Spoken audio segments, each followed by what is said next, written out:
What's going on, everybody? Welcome in to Blazers Uprise Live here on a Monday. Today, we're going to preview the NBA Finals as the Thunder will be taking on the Indiana Pacers. The Thunder, massive favorites. Can Indiana get another upset? We're going to talk a little bit about that series, which starts on Thursday on ABC at 5:30 p.m. Pacific time. We're also going to discuss Shams Charania. He had an interesting quote. This was before our last stream as well, but he had an interesting quote last week saying that this essentially might be the craziest NBA offseason ever. You have other people that say this offseason might be mundane due to the new CBA. There seems to be a lot of potentially moving parts going into this offseason, and nobody really knows what's going to happen. But on the heels of that quote, Eric and I will go through every team and say what we think the craziest thing could happen for that team. We're going to get wild. We're going to talk craziness. We love to talk craziness. Eric, what's going on, man? How is the start of your week treating you? Oh, it's not too bad. How about yours? How was your birthday weekend, beach, all that kind of stuff? Yeah. So, on Thursday's show, I was starting to get sick. That kind of sucked. Like, getting sick right in time for my birthday, right in time for my vacation. Not great, but I survived. It wasn't too bad. It was just a fever. So today's kind of the first day that I feel energetic again, though. So that's cool. But yeah, no, it was enjoyable. Nice little timeshare that was gifted to me on the ocean, cliffs overlooking the Pacific Ocean in between Lincoln City and Newport. It was pretty nice. It's the first time I've been down to that area of the Oregon coast, so it was enjoyable. Nice. I was actually in Lincoln City on Sunday too. Oh, were you? Yeah. What were you doing in Lincoln City? I went to Spirit Mountain the night before, and just went over to the coast for a little bit. Gotcha. See, I guess Spirit Mountain's actually kind of close for you, huh? It's a little over an hour away, yeah. Yeah, I know you got A up where you are. Yeah, A is a lot nicer than Spirit Mountain, man. I thought Spirit Mountain yeah. was nice. I see, just seeing the ads for it, I figured it'd be a pretty nice place, and then passing by it, I was surprised as to, I don't know, I guess it's a lot older than A, so it makes perfect sense that it's not going to be as nice, but we got the nice casino up here. We got the nice casino, and man, I was kicking myself for not betting on the Thunder to blow out the Timberwolves in their final game. And then I kept placing parlays because I was down in Oregon, so I could place parlays.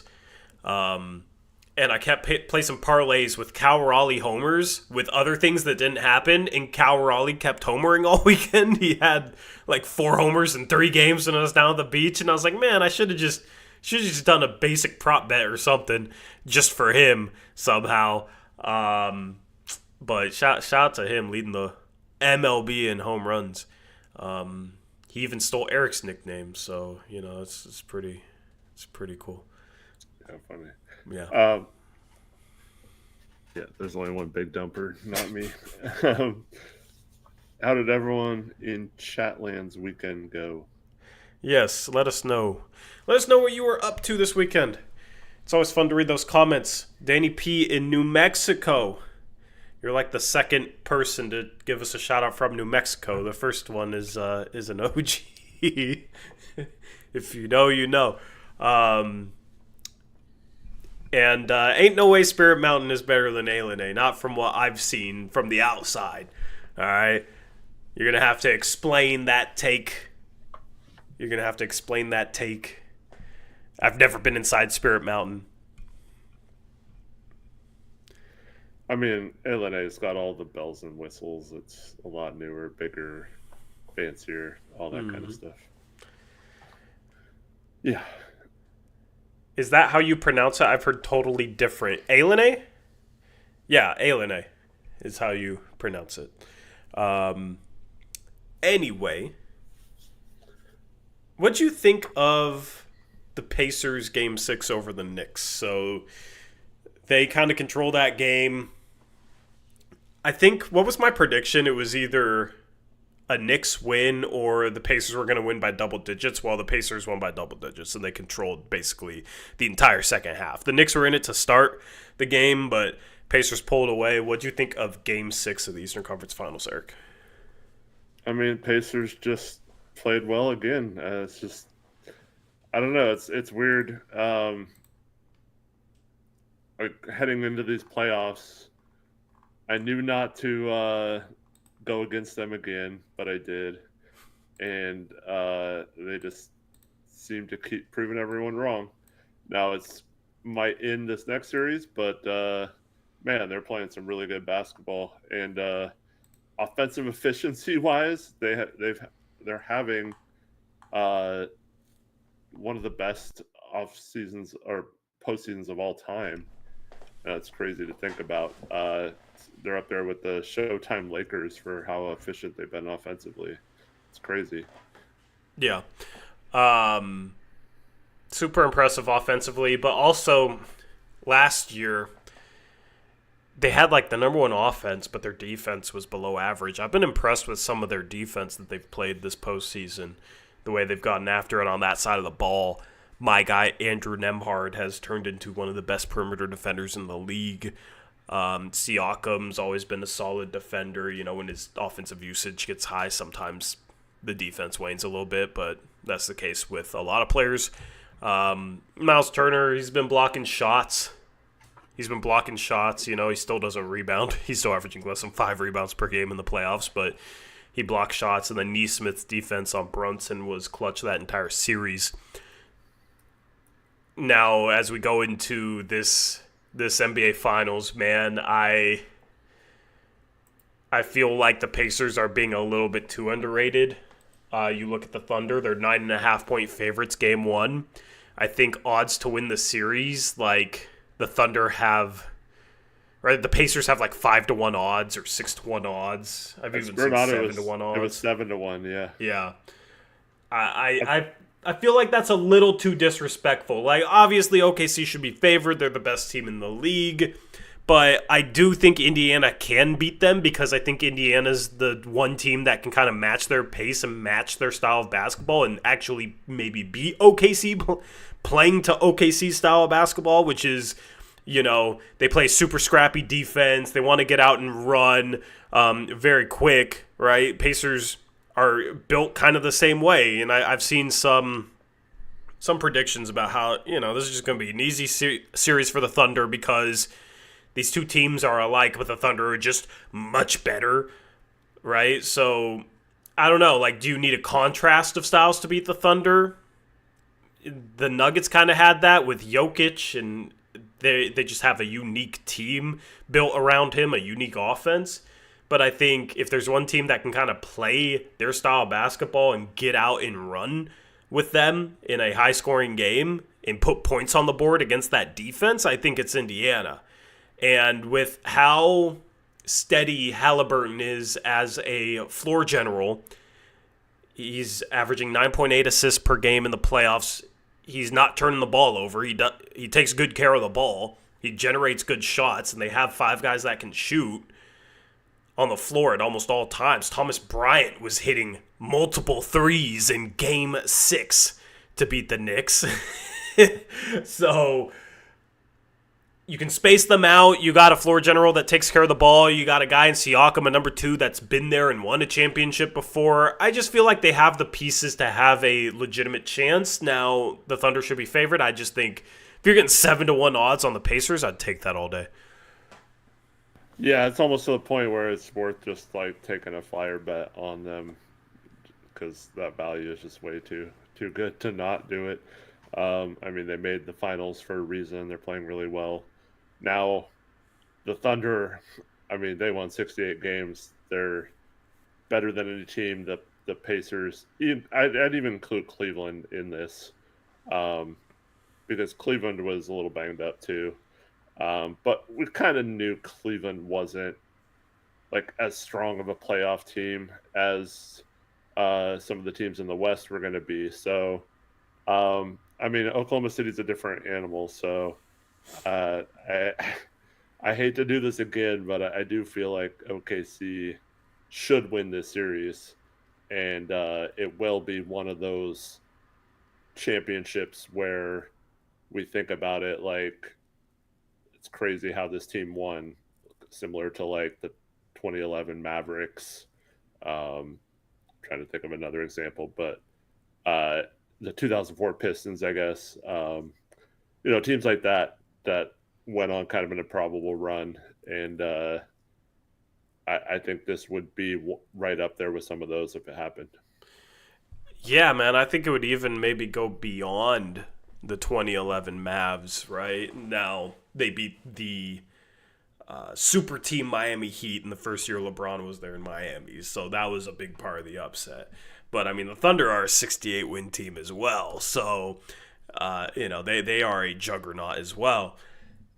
The Mavs had been there before with Dirk, though, back in 2006. They had been perennial contenders, right? They did have to go through the Lakers in that second round, and they torched the Lakers in that second round. But I feel like the Pacers would be even more of an unexpected run than that Mavs team was. So I kind of just want to see them finish it off. They've had some very magical moments. I just think they're going to come into OKC ready. They've come into these series as the underdog, and against Cleveland they win the first two road games. Against New York they win the first two road games. Even when they did not play well in game 1 against New York, they still found a way to win just because they got super clutch and super hot from 3. And it's like, if you're going to beat OKC, you probably got to get hot from 3. The Pacers are as capable of any team in the league of getting super hot from 3 and winning a shootout, right? So that plus how they get up on the road and how they show up at the start of series ready to play on the road, I think is a good sign. I think that Indy will split one of the first 2 games in OKC and then go back to Indy and you see what happens. Now, the problem is game 3 against both the Cavs and the Knicks. The Pacers lost at home after being up 2-0. Maybe that was just a little bit of the other team being desperate because they were down 2-0. You can't go down 3-0. The Pacers were up 2-0. Maybe they let off the gas a little bit, whatever you want to say about it. But I just think for Indiana's sake, you just split the first 2 games, and this is a series.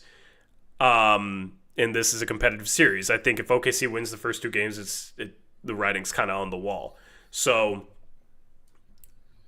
I don't know which game's going to be more competitive out of the first 2. I just have a feeling Indiana's going to get hot from 3 in one of these games. Their defense is going to show up, and they're going to be able to put 120 on the board and hold OKC to like 113, 115. A game kind of like the first game between the Nuggets and the Thunder. I think Indiana will have one of those games in the first 2. Yeah, what's interesting about this matchup is because Indiana has they're kind of relentless because they have bench guys that come in with a lot of energy and play hard too, not just their starters.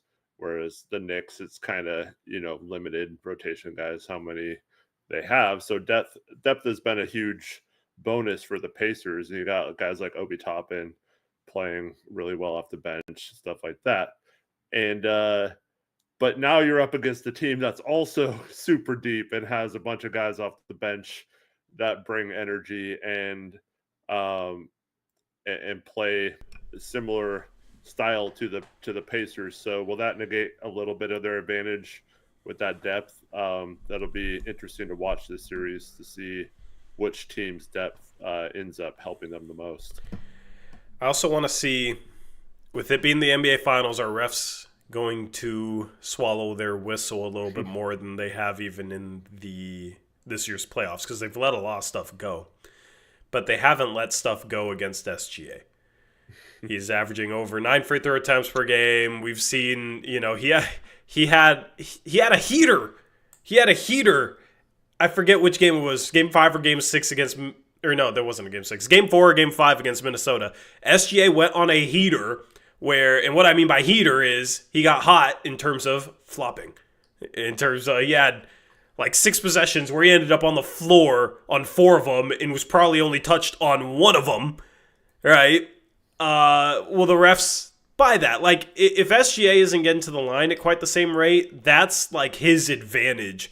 Because I think you've seen games where he starts picking up a lot of foul calls, so defenders try and kind of dial back the physicality, and then they just kind of let him get into the paint. You know, he's very gifted, right? This isn't necessarily to like downplay how talented of a player he is, because he's very talented. But as a defensive player, when you're picking up all these ticky-tack calls and he's bumping you and then flailing and you're getting called for a foul where you didn't even do anything, right? Like, how do you defend him while avoiding that circumstance? I don't really know.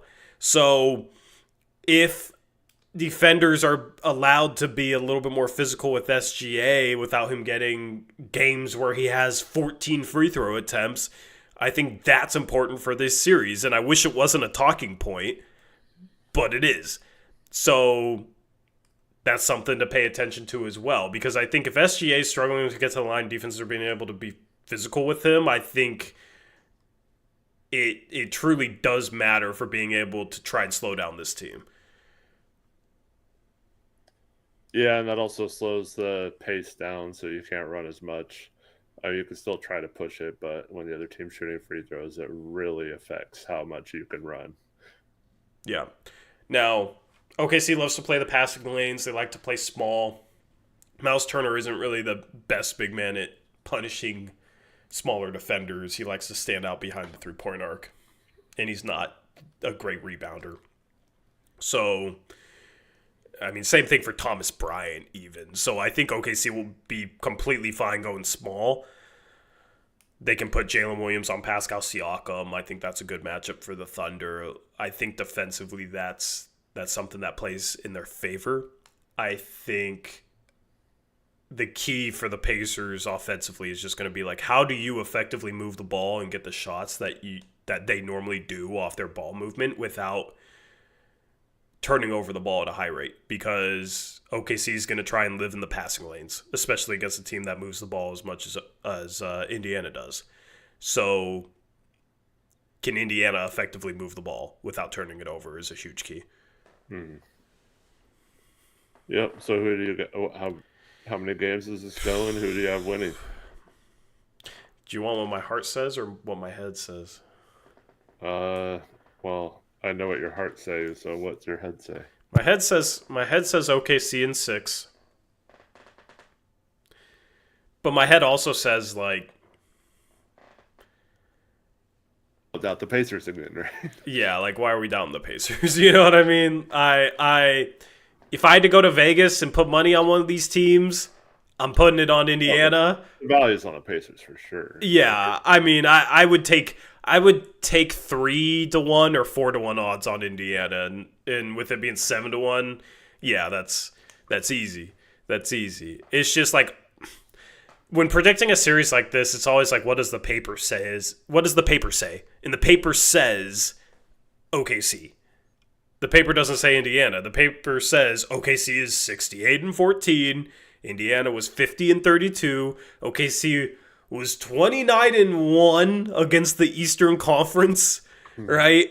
And OKC has not lost 4 out of 7 games all year, right? So it's like, just with those facts on the table, it's like, all right, yeah, the paper says OKC, so you kind of got to predict OKC. But the thing is, the paper also said Cleveland. The paper also said Boston would beat New York. The paper probably said New York would beat Indiana.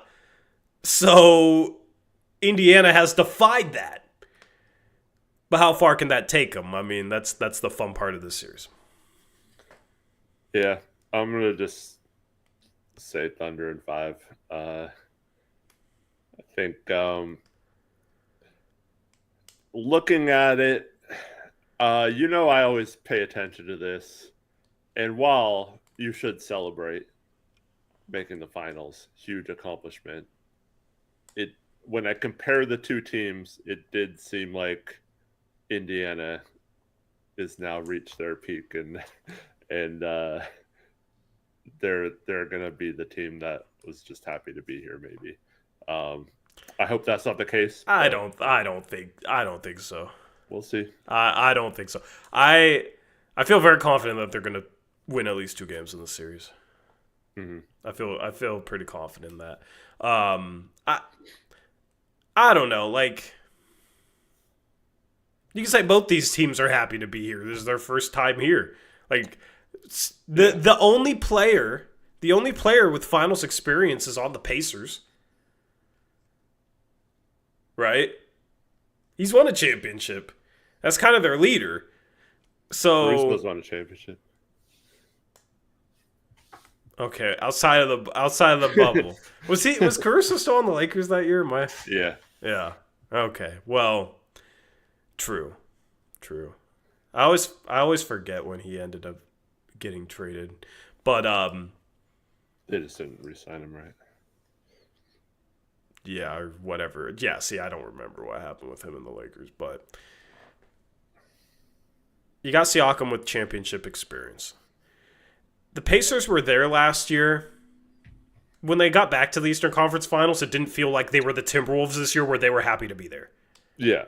I feel like they have such they have a ton of confidence. They have a ton of confidence. And I feel like it's not just, we're happy to be here. I feel like it's, we think we can win this and we're going to go out there and try. Didn't you have Minnesota didn't you have OKC beating Minnesota in like 6? Didn't you have Minnesota winning more games than Indiana? I don't remember. I don't remember what I had. I don't remember either. I know I took OKC in 5 against Minnesota. I had OKC winning it all from the beginning. Yeah. I feel like Boston winning it all. I don't even remember what you had. I had OKC and Boston in the finals. Yeah. I'm not gonna go back over what I had. Although I still think a healthy Golden State team would have given OKC problems. But that is neither here nor there. I'm looking forward to the series, though. I do think Indiana's going to win at least 2 games, and I am willing to boldly claim that. I've been hyping them up all playoff run, and now I can't believe they're in the finals, man. But it's cool to see them in the finals. Like, their run is what the Blazers are probably going to have to do if they ever want to make a finals. Yeah. Like, the Blazers aren't going to be a 68-win team out of this rebuild. They're not. They're not going to be OKC level dominant. But the Blazers are also in the West with San Antonio. Yeah, but I mean, like OKC, Cooper. So, I mean, you did see a team against a 1-seeded OKC kind of go on that run last year in the Dallas Mavericks, right? So now OKC has more experience and they're young, so they're going to keep getting better. But, one injury to one player changes the course of things. You still got to go out there and win games, though. In OKC, we saw them have their whole starting lineup injured and beat us in a meaningful game for us last year, and they beat us by 18. Right? That's how far away we are from them.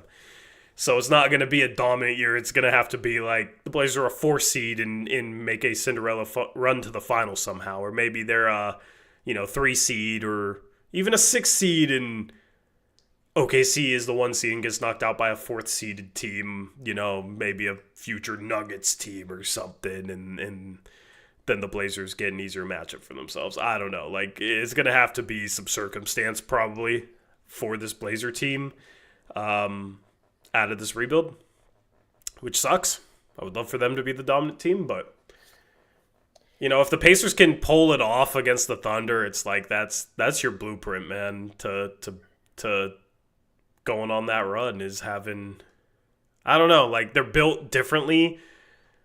The Pacers, they're better offensively, much better shooting team than the Blazers, but they do have some similarities in terms of like how hard they play and defensive wings. Yeah, defensive wings, and also the Pacers play as fast as the Blazers apparently want to play. Yeah. Right. The Blazers have not gotten good at playing that fast. They still don't play that fast, but that's supposedly what they want to do. Also, if the Pacers win this series, I think I'm gonna have to give Rick Carlisle a massive apology because he's done a really good job with the Pacers, and that's someone who I didn't want to, become the next Blazer coach at the time. I'm not saying he would have done You anything know what's different in funny? Portland, but he's done a really good job. Yeah, you know what's funny is we don't want him. We don't want Jason Kidd, and he made the finals last year, right? Right. But some coaches just improve, right? Yeah. Like some coaches just improve. Rick Carlisle has definitely improved. So props to him for sure. Anyway, Yeah. anything else you want to get into before we get into the meat and potatoes of the show? No, let's get to it. Okay, so is my mic a little bit loud, chat? Let me know. I can turn it down a little bit. Quick little mic check. Maybe then Chauncey can improve. The thing is like Jason Kidd improved with his third team, and Rick Carlisle, he was a good NBA coach before, and then the game kind of outgrew him, and then he caught back up. Like he won a championship in Dallas in 2011, and then the game changed. He struggled a little bit to adapt, and then he did. So it's different. Yeah, and people forget that Dallas was it 8 straight years after they won the title they didn't make it past the first round, something like that, or not the playoffs at all. Yeah. It was several years in a row they didn't make it out of the first round. Never quite could get back there. Yeah, but they were a team trying to make it out of the first round with Domantas Sabonis as their number one piece. No, I'm talking about the Mavs after they won the title. Yeah, Dirk was getting older. Yeah. And that was their guy. Chat's wild. Anyway, let's do this thing. So I'm just gonna go down the order of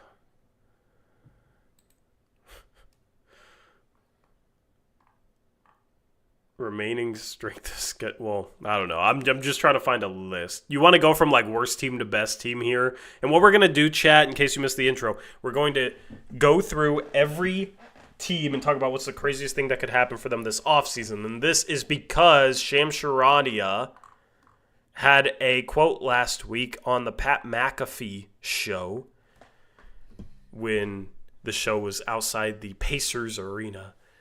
And Charania said, "This is the most anticipation team executives have had over an offseason. I think this is going to be the craziest offseason. I don't want to say of all time. We just came off a trade deadline that was the craziest of all time. I think this offseason might be the most craziest ever." That's a quote from Shams Charania.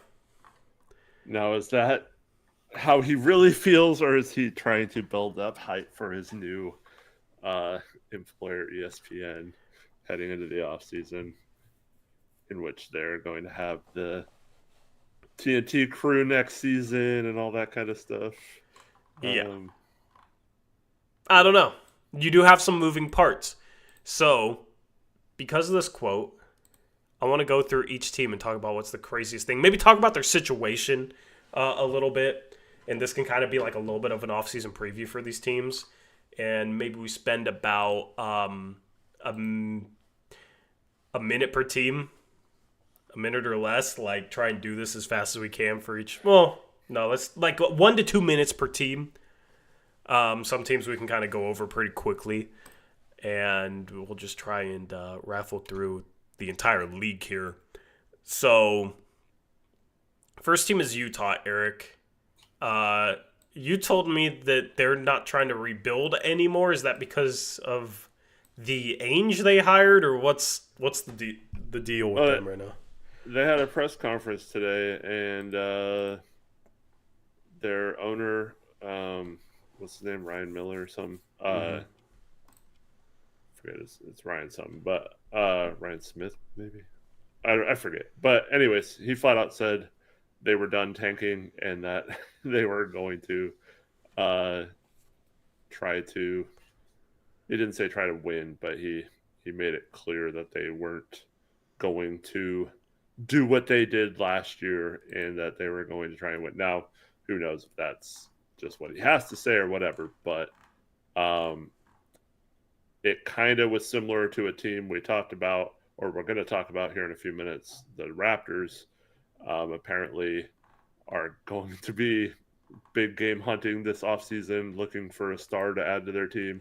It seemed like, and then later on, he answered a question by saying, if we keep the 5th pick or something like to that effect. And so like people are wondering like, wait, what is Utah going to do something stupid this offseason? So what's the stupidest thing they could do, Tori? I don't know. Chat, let me know. Like, the craziest thing Utah could do would be to trade the 5th pick.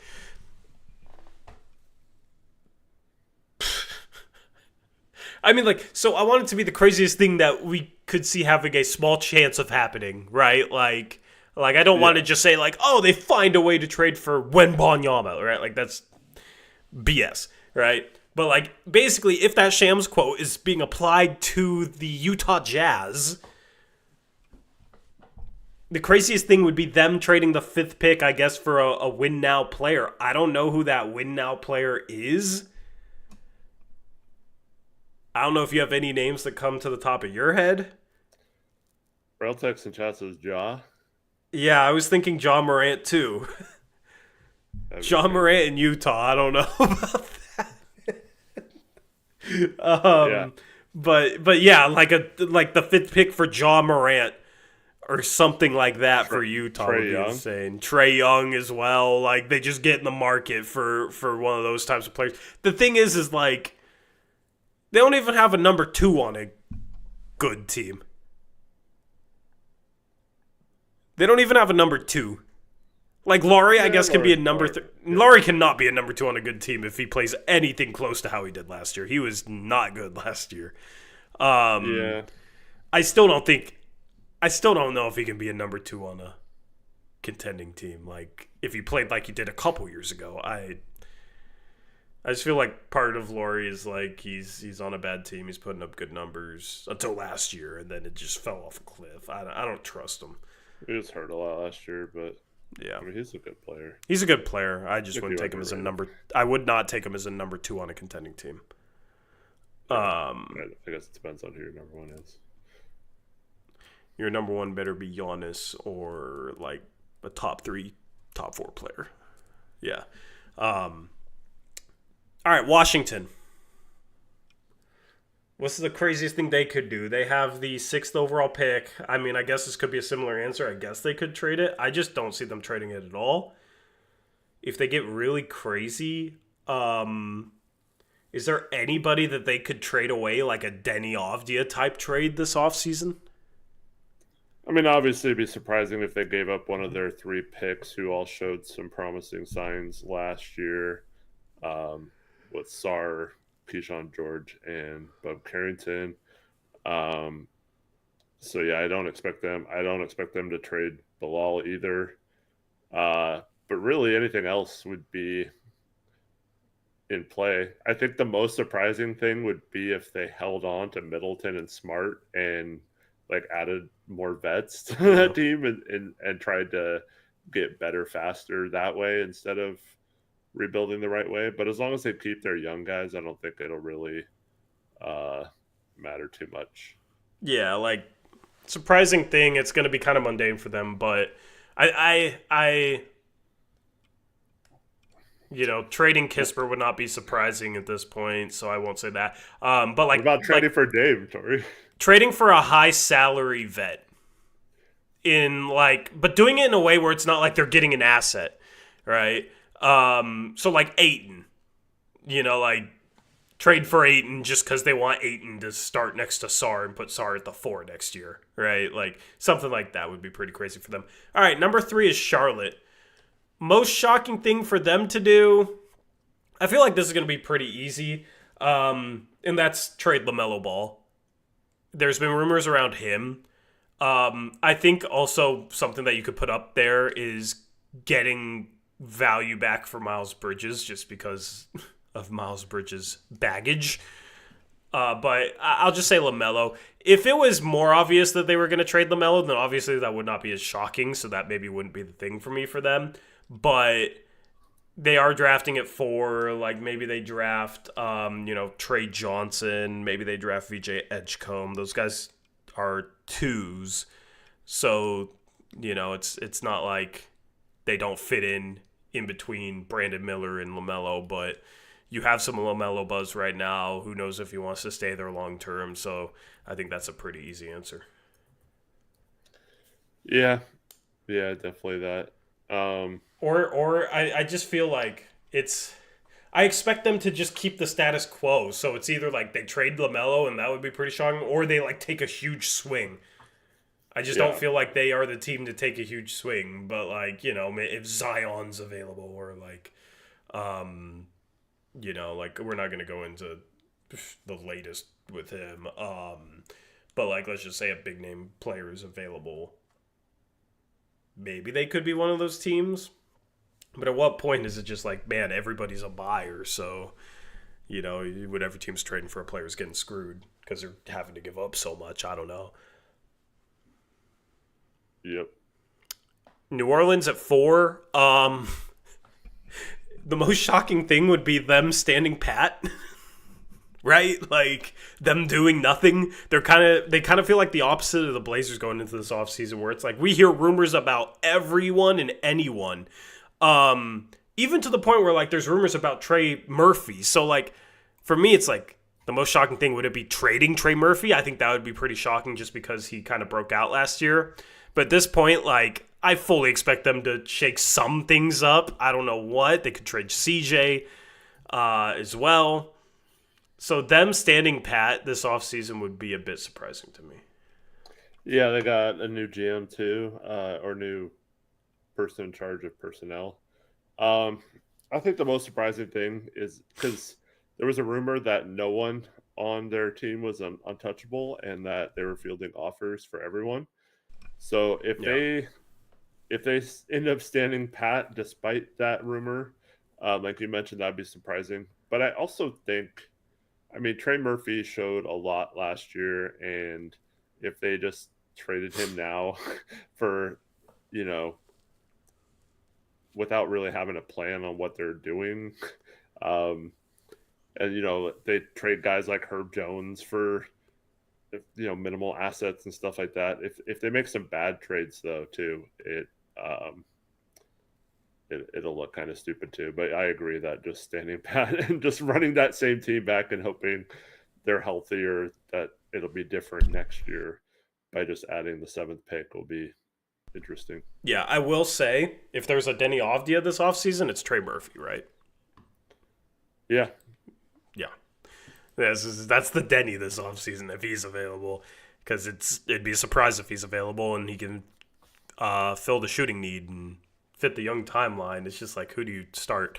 I don't really know how you figure that out. But all right, Philadelphia at 5. This one's pretty simple. The craziest thing. Well, I'll let you go for this one because I already have it in mind.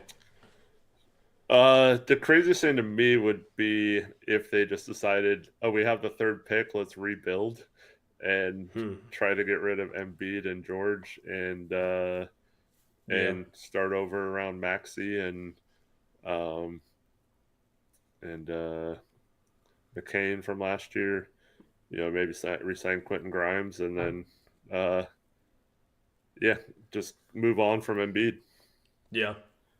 Yeah, that would be the craziest, actually. I think if they try and build around him, I think it's 3 and PG for KD. There was, that's a pretty obvious one. There was a rumor today that with the 3rd pick, they are strongly considering both Trey Johnson and Malawach. As they should be, but if you're trying to draft Malawach, like, you might as well trade Embiid, right? Like, well, if you have him, he's gonna play a lot. So yeah, I guess it's an insurance policy to keeping Embiid, but they should absolutely be considering those 2 guys over Ace Bailey. Those 2 guys are better prospects than Ace Bailey. if you took Malwash and I mean, is that really that much different than taking a guard when you already have all Yeah. those guards right now? So Yeah. You're not really in position to draft for position. Um, but yeah, like those two that's the thing is considering those guys at 3 is seen as like wild, but those two players are better prospects than Ace to me. So when I saw that, it's like, yeah, of course they should be, you know? Ace, I just do not like Ace Bailey on that team at all as currently constructed. I think it would be a disaster. Uh, I think it would be a disaster. How far does Ace fall? I kind of wonder if a couple of the Ace Bailey comments recently are. I don't know. He seems like a guy that might struggle in interviews with teams, Eric. You know, I work on the bad shots, and I think my passing is great, but when it comes time to get a bucket, I'm going to get a bucket. Like, I don't know. I don't know. I don't yeah, know. I didn't really have a huge problem with what he said. But I mean, obviously, it's not true. Yeah, Yeah. you got to prove that's true with your play, not with just saying it. Um, I don't know. I actually think if they ran it back and just added the third pick, I don't think Ace that's a terrible fit for Ace Bailey to succeed if he's going to succeed. I think that's a good situation where he'd be more of a spot up shooter than a guy who's dependent on to play make a lot. He's not a spot up shooter, though.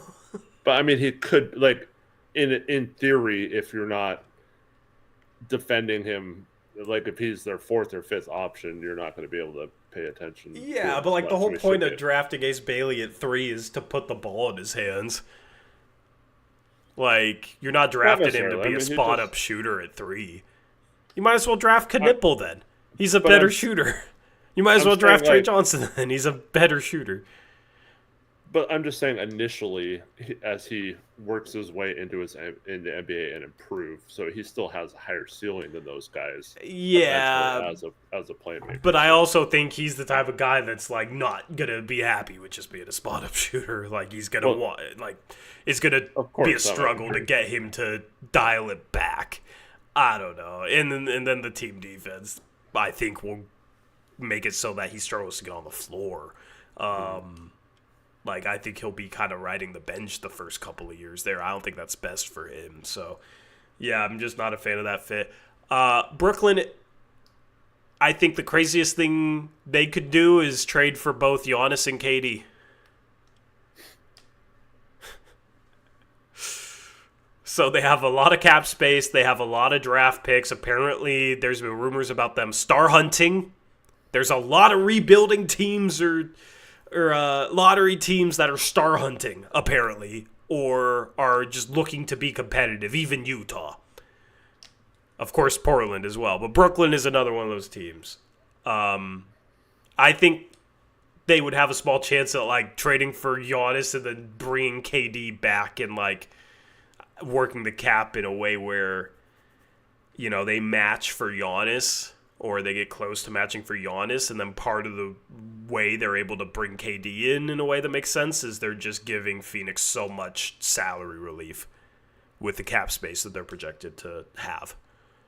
And then they bring KD back to Brooklyn to pair with Giannis. Like that would be some wild, wild stuff. That would be crazy. Um, what they should do, in my opinion, they're set up to potentially have between like 50 and 80 million in cap space.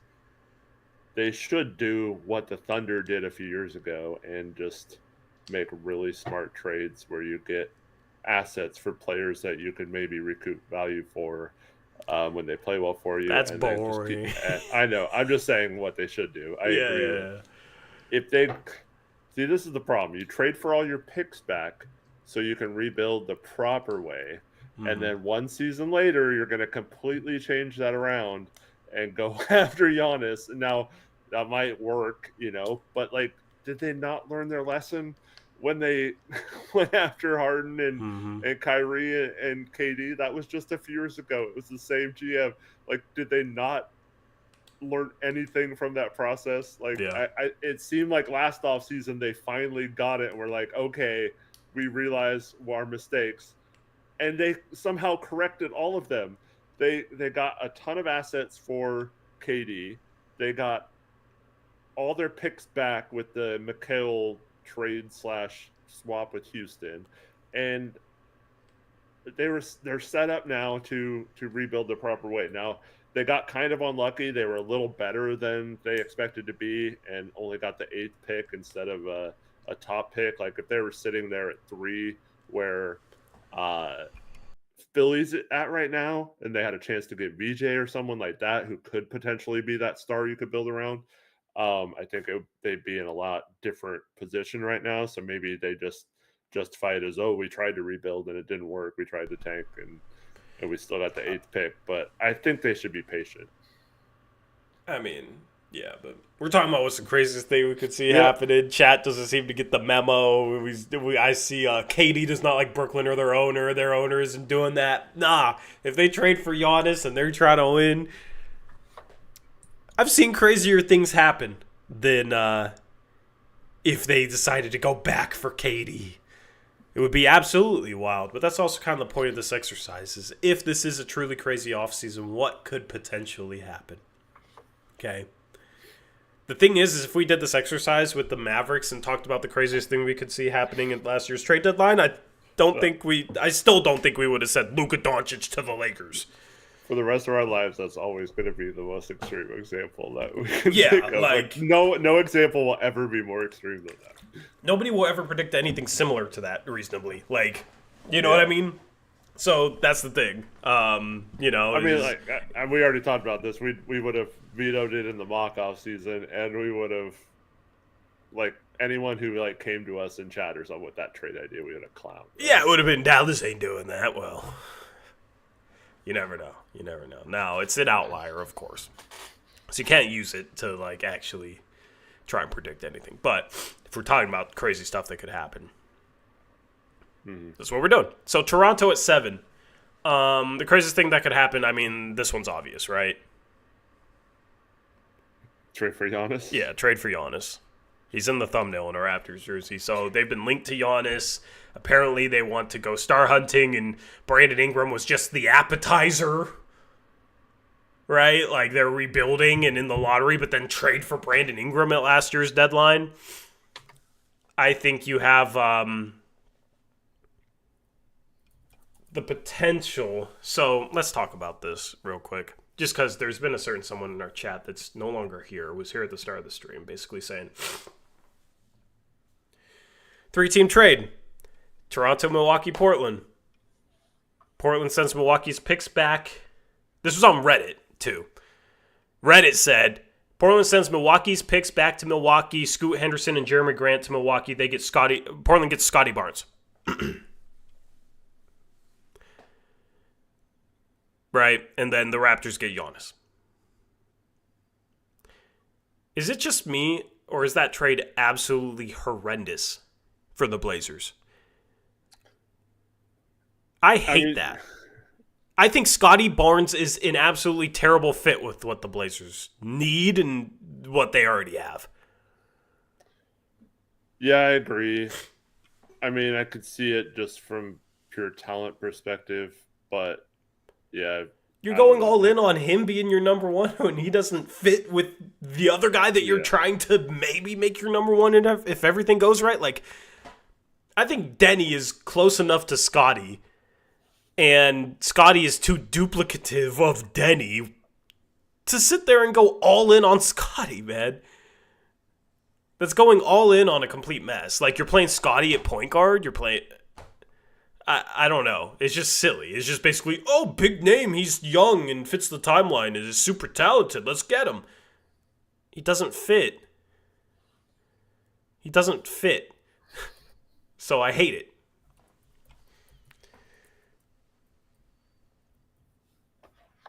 Yeah, so in case you missed it, there was a report today that Toronto is interested in acquiring another star player. So I think what the craziest thing a team like Toronto could do would be if they traded for a guy like Brandon Ingram. Oh wait, that already happened. They're already crazy, so yeah, they could do anything. Yeah, I mean, who knows? I They're still don't all. understand that trade, man. Yeah, I don't understand you. I mean, if they go trade for Giannis, I kind of get it. If they Yeah, trade I Scotty guess. for Giannis, and then they're just I'm like, like, yeah, Ingram's our number Ingram and two. Giannis is a weird fit too. Yeah, it is kind of weird. It is kind of weird. I feel like Ingram is a little bit of what Kuzma was supposed to be when Laker fans were saying he's a future superstar. All right, San Antonio at 8. Craziest thing for them is probably just if they trade number 2. And I mean, that's probably a Giannis trade as well. Like, Giannis trade is going to be the answer to a lot of this.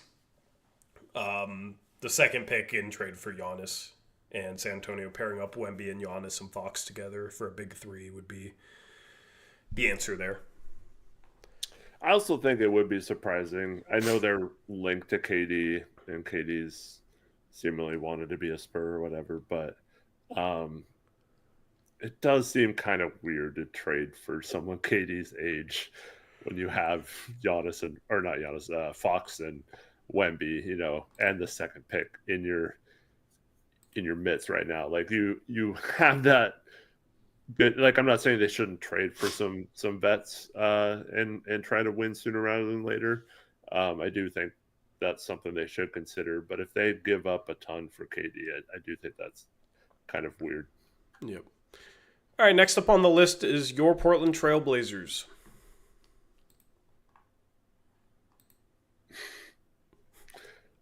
What's your answer? The craziest thing I think they could do. Trade for Giannis and Dame. Yeah. Giannis and Dame. I've been pitching that pipe dream. All right, outside of that, though. The craziest thing I think would be if they gave up either Scoot or Sharp in a trade that netted them a veteran, whether that's in a Giannis trade or Young trade. Taylor Packer says marketing, Sabonis. Like, what if they traded Sharp for Trey Murphy or something like I don't know. It's if they traded one of those two, I think would be the craziest thing. They have multiple avenues to get crazy this offseason, man. Yeah. They have the Bucks picks. They have young talent. Obviously, if they gave up the Bucks picks for someone like Sabonis or, that would be frustrating. Marketing we've talked about. Basically, just trading for any big name is how the Blazers can get crazy with it this offseason. Yeah. Can get wild with it. All right. Phoenix. I think the craziest thing is if they somehow get off of Beal. Like, Beal's going to hold them hostage, and they're going to make all these moves, and then they're going to have some trades lined up where they could potentially get off of him, but they won't be able to. Yeah. If they can get off him without giving up like multiple first-round picks. I mean, they're going to have to give up those 2. They only have 2, I think, so they're going to. Well, they're going to probably get more in a KD trade. True. Yeah, I guess. But so you're gonna trade KD just to give up those assets to get. Well, yeah, that'd be crazy. That's the thing is if they find a Beal trade that makes sense. Yeah, Beal still has to prove it. Yeah, that's the funniest thing. Yeah, like they could trade, but they could convince Milwaukee to trade Beal for Giannis, and that trade could still not happen because Beal could just say nope. Yeah. Beal for Dame. There you go. Yeah. Beal for Dame. Could you see them? So there's like KD for, I'm going to spoil the Knicks here. KD for Cat. Could you see them doing that and then like finding a way to trade Beal for Dame? And then like, Dame's hurt. They maybe find a way to get like their pick back somehow. I don't know how. They tank for a year and then they have the pick plus Dame plus Booker plus Cat plus Ryan Dunn or something. I could maybe see that. Yeah, I mean Cat and Booker We're friends, right? Yeah. We'll talk about that when we get to the next. Yeah. Next up is the Heat. The Heat. I mean, this would be status quo for them, but I also think standing pat and running that team again. Yeah. I know they traded Butler, but they've been a team that has been rumored, and all these stars haven't really made the move for one of them, and then had to trade one of them this last season. So if they just run it back again without trading for a star or whatever, that would be hilarious and kind of crazy in my opinion. Yeah. Absolutely. I agree with that. I'd Chicago. also I'd Or also go be ahead. surprised if they blew it up though, like and traded Bam and Yeah, Hero and stuff. yeah, So yeah. I don't see them doing that either, but that would be pretty crazy. Yeah, they're gonna do something in between those two, very Yeah. likely. So Chicago, like, I could just see them coming out of left field for like a second-rate star. You know how directionless they are, but like Yeah. Josh Giddey started to break out and look like a star, right? You got Kobe White. Buzelis is, I think, the long-term answer at the power forward position. Like, I could see them being a dark horse for like Trey Young, I don't even think it's which that is current. dumb, but yeah, go I ahead. think it's guys like Jeremy Grant and DeAndre Ayton, like those type of mid players that No, but they always seem to that's acquire. not shocking. That's not crazy for them.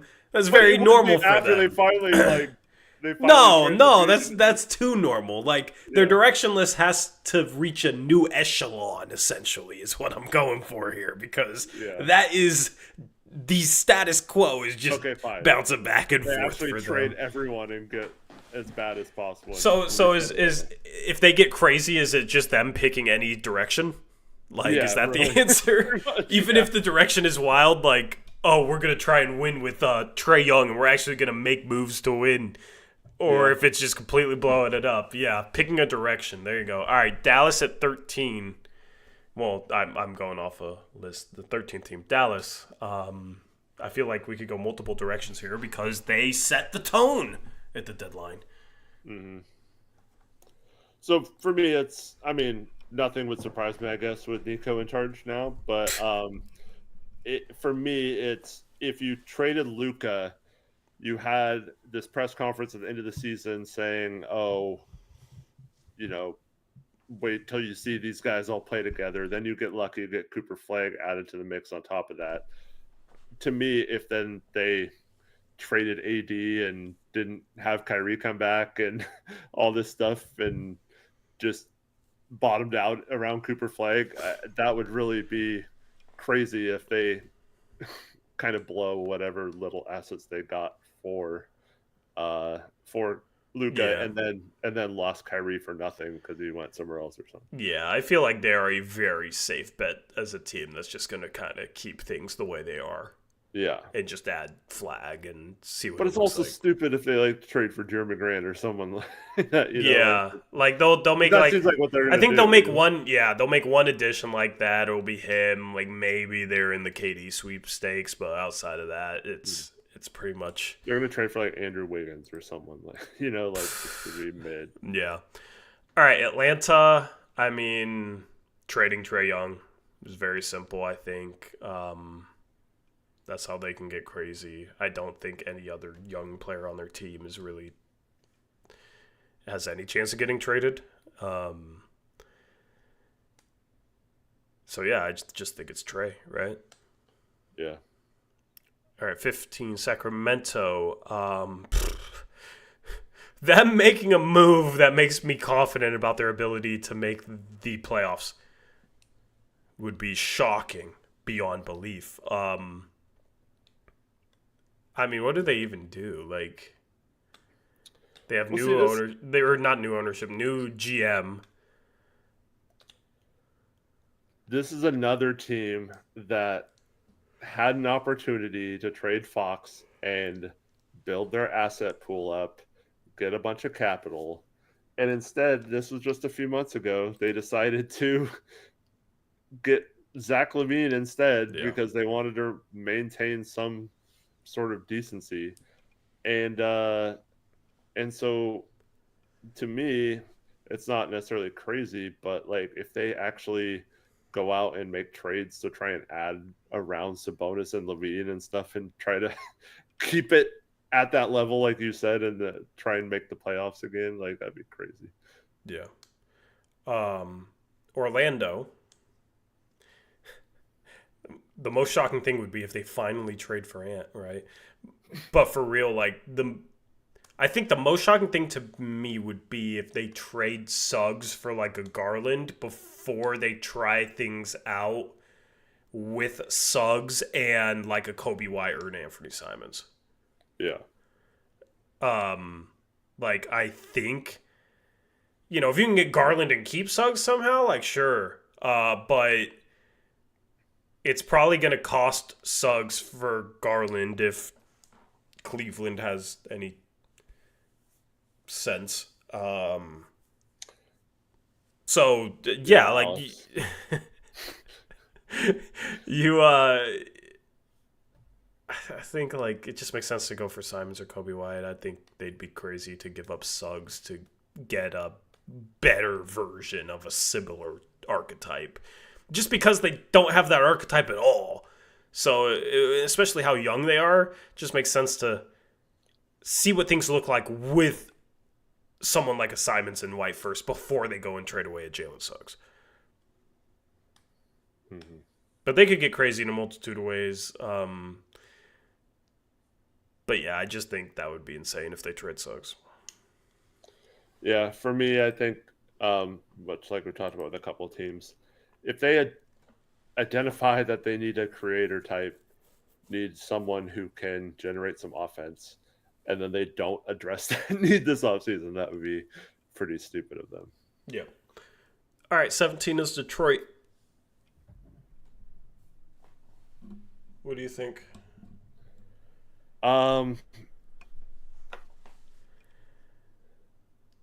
They could maybe be in play for like any big name trade target, and they could surprise people because they're not really tied to Giannis. But like if they were willing to trade a SAR plus a bunch of picks or something, Yeah. I do think they could be a sneaky KD team as well. I mean, they got cap space. They have potentially. I mean, they did the veteran thing. It worked out well for them last year, so I could definitely see them doing it again. I don't think that's too crazy.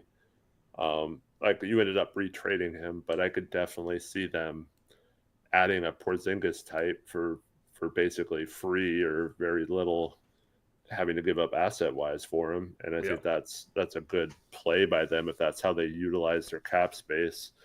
But yeah, I think they're gonna try to re-sign Beasley and then watch him like have a bad shooting season next year or something, and then it kind of comes back to earth.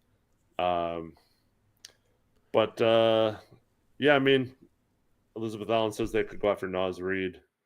That is definitely something they could do. Yeah, it'd be crazy if Minnesota didn't end up keeping Naz Reid. So Yeah. I guess that fits into the theme. Mm-hmm. Yeah, I don't really know what they could do that's like crazy because I see pretty much every direction they could go. Yeah. I mean, and crazy could just be making a huge move, like that's also, just getting wild with it, I think, in the spirit of Shams's quote.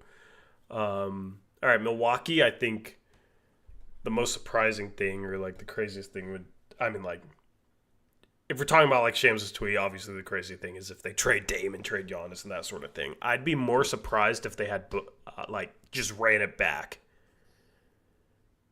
Like they're not going to have Dame all next year. I'd be more surprised if both those guys were on the roster to start next season than if one of them was traded. Mm. Yeah, they're another team if they just run it back, like re-sign Brook and Portis and just try to maintain status quo, hoping that Dame comes back at the end of the season or whatever. Man, that Kuzma trade is so horrible. Yeah. Golden State. I think it'd be crazy if they found a way to add yet another star. They Yeah. seem to be able to do it. Like it works out perfectly for them. They have you know KD because Curry's on a cheaper contract, and they're able to sign him Mm. in an offseason by trading Iguodala's contract out.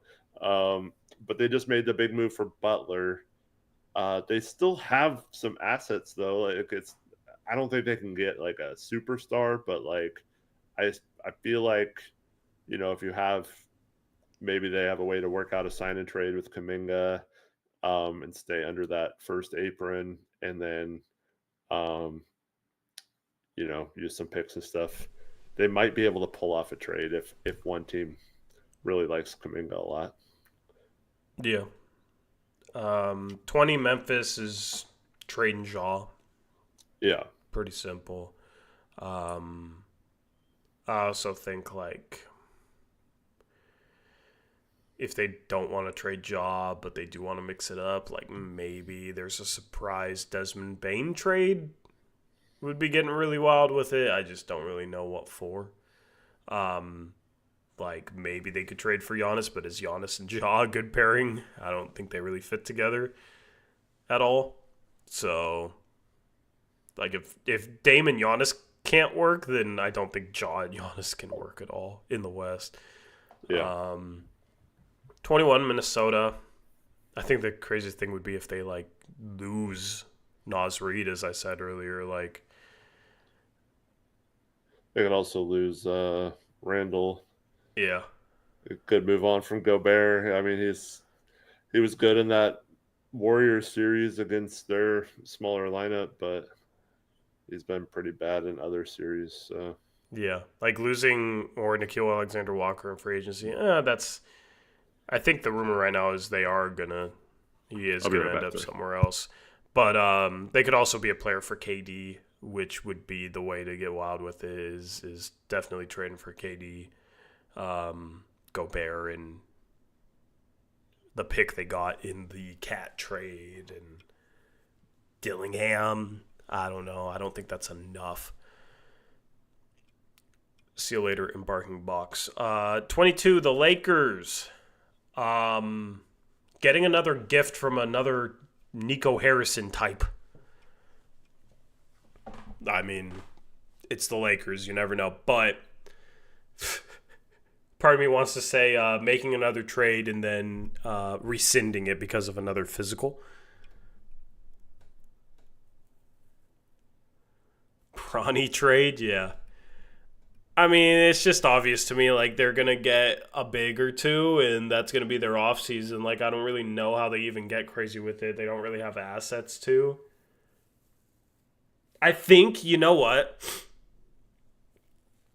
I think, like, the craziest thing the Lakers could try and do is try and convince Miles Turner to sign there, and it'd have to be a sign and trade.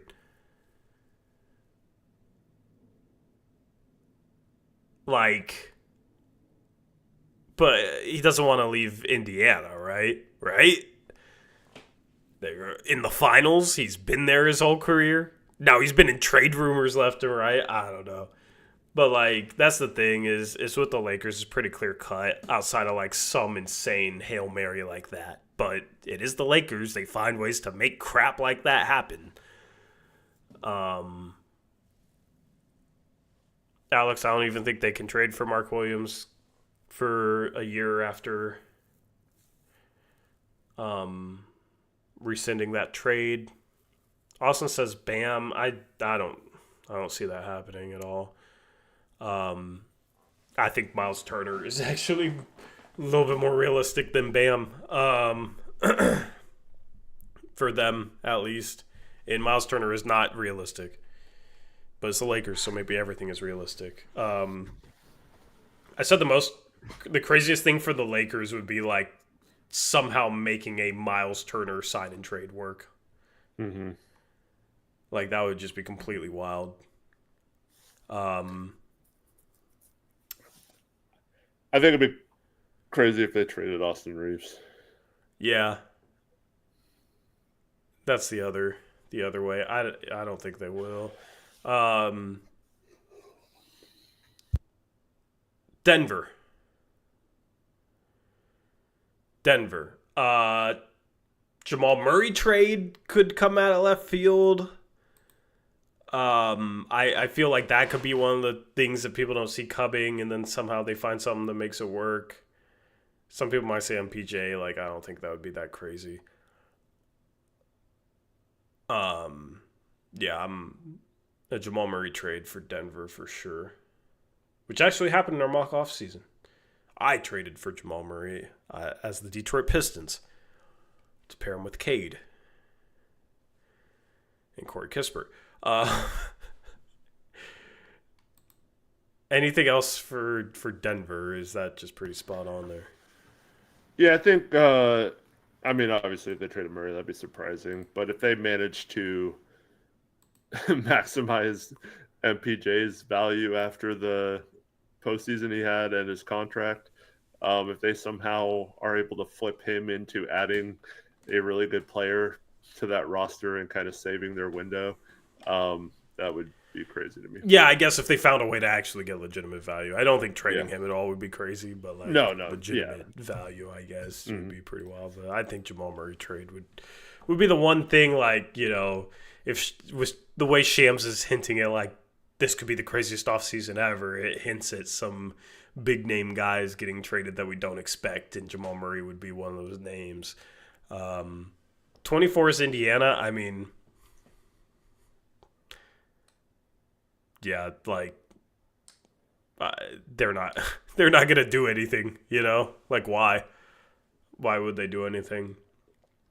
So I guess if they wanted to get crazy, it would just be them doing anything. Yeah, you know, them being like, no, we don't want to pay Miles Turner. Yeah, that's not gonna happen though. They'll pay him. LA Clippers.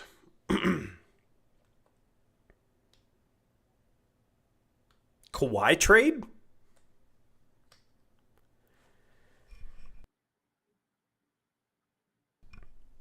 Like, if Harden opts out and they just don't re-sign him, that would be.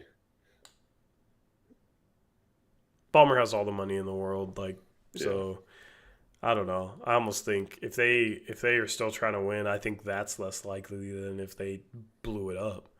But they don't have their own picks, so I don't know. I don't really know how they would get crazy. Maybe finding a way to get like a legitimately good starter. Like, they could be a team that trades for DeRozan, I feel like. Mm-hmm. Like, I don't think they're going to make a big splash, but, you know, if they, like, DeRozan there would be something. New York would be trading Cat for KD. We talked about that a little bit earlier. And then you have Houston would be, you know, a Giannis trade or a KD trade. Like, they're going to be attached to a bunch of big names. Is there anything you want to add on for them? Yeah, I mean, I don't think they would give up a men, but if they like gave him up in a Giannis trade, I think that would be pretty surprising. So yeah, that'd be wild. Boston at 28, a Jaylen Brown trade.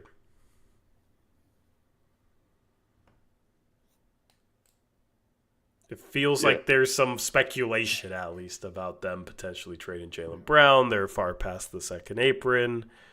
Didn't want to pay him to begin with. Yeah. Ended up winning a title, though. Yeah.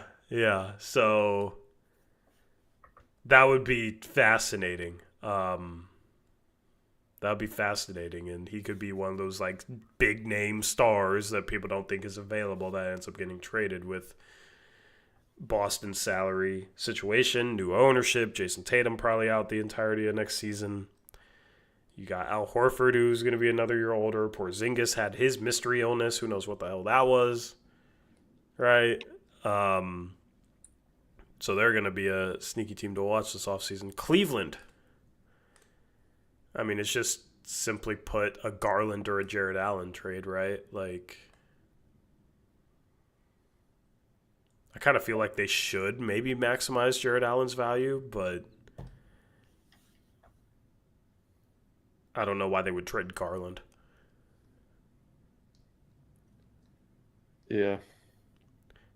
Like, maybe they'd be better in the playoffs with Mobley at the 5 and DeAndre Hunter at the 4, and you try and turn Jared Allen into a good starting 3. Mm-hmm. I don't really know what the trade like that would look like, but like that would make a lot of sense to me. So it's not crazy. Not crazy. Garland would be the crazy thing. Yeah. Yeah. And then 30 is OKC. You can answer this. OKC to me would be if they win a title and then go all in on like a Giannis or someone. Because it'd be like, why? Yeah. Well, I think it'd be like they win a title, so then they start cost cutting in preparation of, the way their payroll's going to get. Mm-hmm. So. But they don't need to do that for like, I think another year or two. So yeah, but like I don't know how you prepare. I don't know. Like, I mean, they're obviously just going to keep things the same. So anyway, that's every NBA team. Every NBA team. Chat, let us know what you think. If you're watching this back after, let us know what you think about any of these teams and what we said for them. Let me know what you think a crazy Blazers offseason would look like in the comment section. Hit the like, all that good stuff. We're going to be live again Thursday. Well, are you doing a Hoops Crush this week? Yeah, Crushable should be back, so should have Hoops Crush on Wednesday. Nice. So you guys will be able to preview the NBA Finals, and then on Thursday we'll have our stream. We'll recap Game 1 of the NBA Finals. We'll talk about that. Also, I think we're going to have a Blazer rumor between now and then, so we'll talk about whatever pops up. And I think we'll talk a little bit more about the draft on Thursday as well, is what we have planned. What, 3 weeks from Wednesday? Yeah. Yep. 22 days, 17 hours, 39 minutes, and 12 seconds away from day 1 of the NBA draft. We finally have the countdown timer on Tankathon. The funny thing is I can still simulate Tankathon lotteries. Let's simulate the lottery. Oh, San Antonio got the number 1 pick. Anyway.